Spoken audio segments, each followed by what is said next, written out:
Okay, so this morning I did a Zoom call or a Zoom meeting with several teachers at the high school to look at how to make instructional videos for your students. And I don't know, it must be late in the week or something already, but I forgot to record it. So I'm going to kind of go over some of this with you again. I'm sorry you won't get to see everyone's shining faces, but this will be our redo of this morning's lesson. So to make instructional videos for your students and to be able to show what is going on your computer or on your screen, you're going to record what's called a screencast. And I have 2 or 3 tools that I will show you for how to do this. My favorite one is called Screencastify.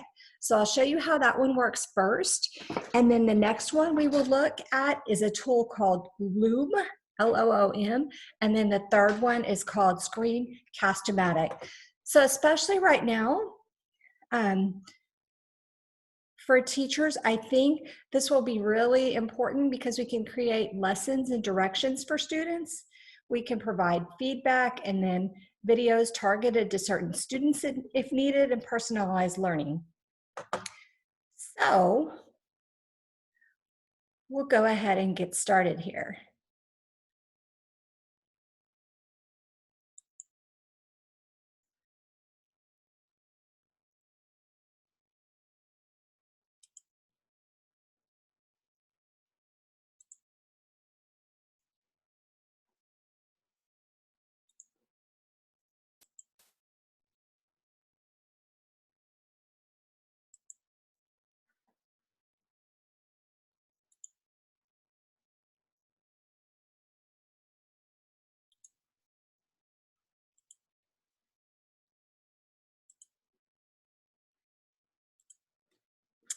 Okay, so the first tool that we'll look at is called Screencastify, and we're going to go ahead and get that installed.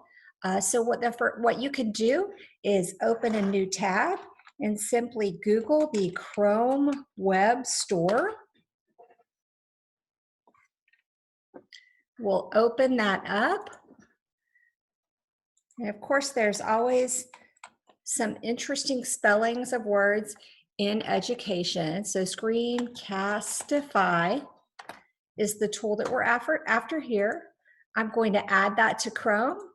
I add the extension in, and it shows up right over here. It's this little pink arrow with a video camera through it. I'm going to move that back over where I'm used to seeing it. And I'm going to click on it to activate it. It asks me to sign in with Google. I won't have to remember another username or password. And I need to allow camera microphone access. I'll allow. And I think it says, hooray, you're ready to use this. So I'll start my first video. So I activate the extension. Going to look at a few options here. I like to embed the webcam. That way my students can see me. I think that's really important now that our kiddos, we're not seeing them every day. If I wanted to show a YouTube video or something like that, I like to check system audio. It will pick it up then. And then I will show my webcam preview so that I know what I look like in this. Maybe I don't want to know. But anyway, here's what I'm going to go ahead and do. It gives you a 3-second countdown. If you need more than that to pull up your presentations, you get up to a 10-second countdown. And I will quickly point out here, this is a Google Slides presentation. And I just want to show you a little trick here. Instead of going into full screen with the present button, if I take from edit on out of there and I replace that with preview, it kind of puts it in a type of full screen view, but I can still get to other tabs. So that's just a little trick that I like.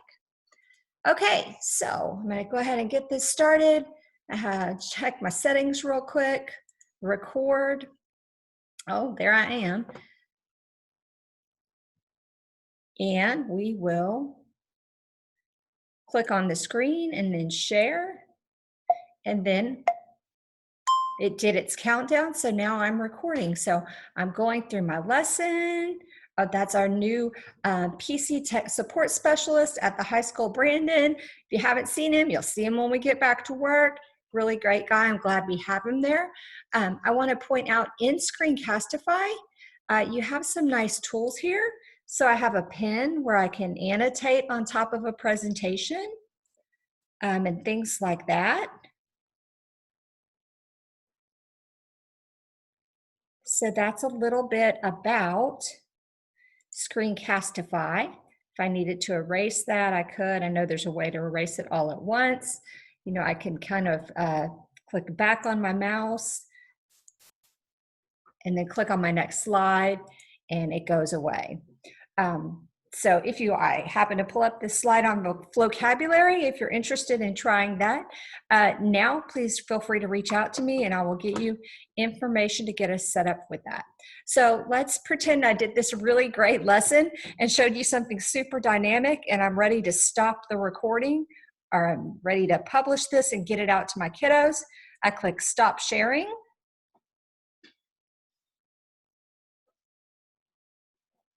And it takes me to this page. You can let it show you around. If not, I'm going to kind of give you a little quick tour here.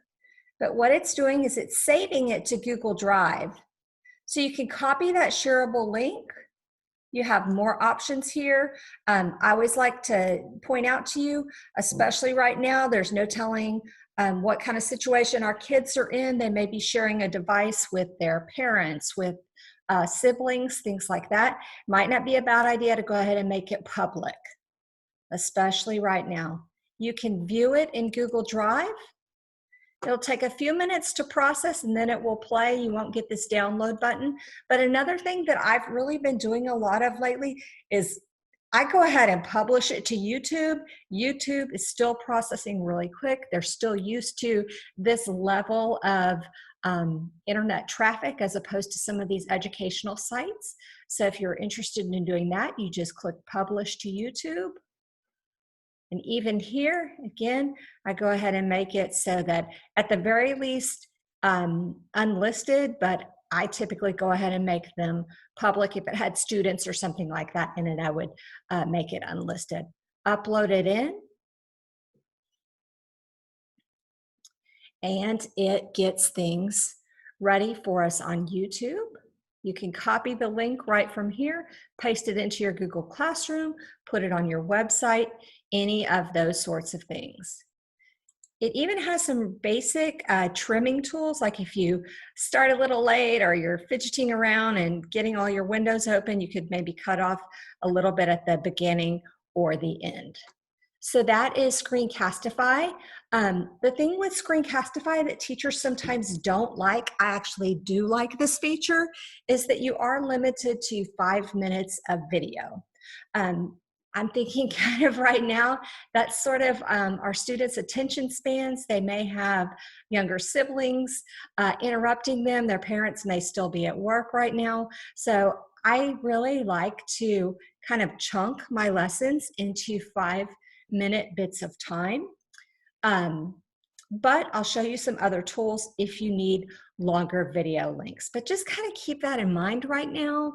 Our kids, you know, they have a lot of distractions too going on. They're really overwhelmed as well.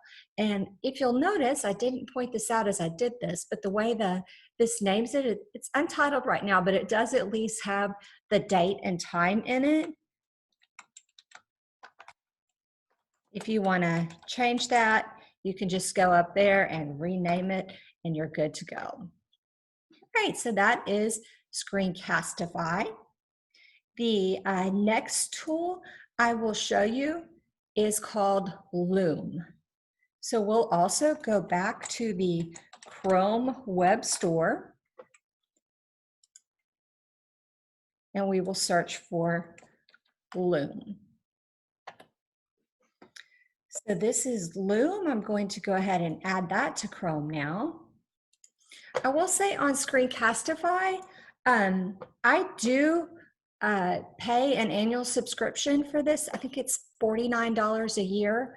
And the reason I do that is because it gives me a few more editing features and things like that. But you certainly don't have to do that. If you're wanting something free for longer videos, Loom is the one you want to use. So kind of like we did earlier with Screencastify, we're going to go over here and we're going to activate it.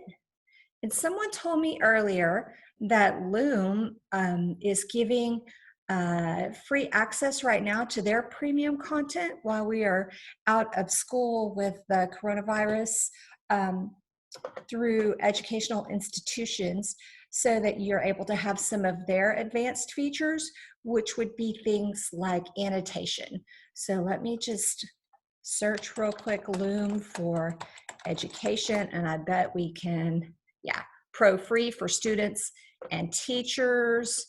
They have some changes to plans and pricing in response to COVID-19. So there's definitely ways that we can get that set up for you as well. All right, so I'm going to go ahead and do my full desktop here. Start recording.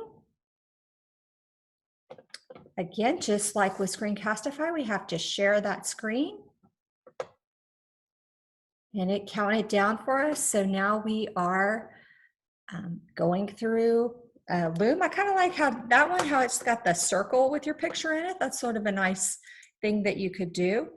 So maybe I would do something like search for, I don't know, one of my favorite things to teach when I was a English 1 teacher was the Scarlet Ibis. So I've pulled up a PDF here of the Scarlet Ibis. I have another extension on here. Extensions are things that make Chrome do more, called Cami.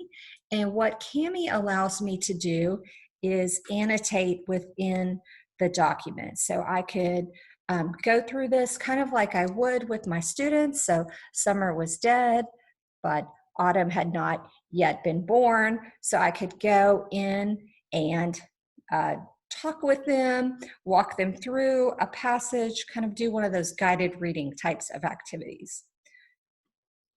All right, I'm going to go ahead and stop sharing here.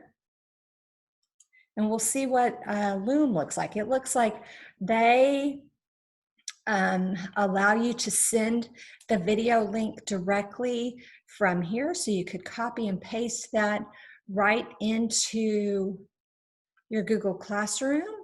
And let's see what their sharing options look like. You can get a link for it, things like that. You should also be able to download this. And then if you wanted to upload it either into your Google Drive or onto YouTube, you could certainly do that. So those are two screencasting tools. There's one more that I like if you want a third option. And it's pretty much the same process that we've done for these others.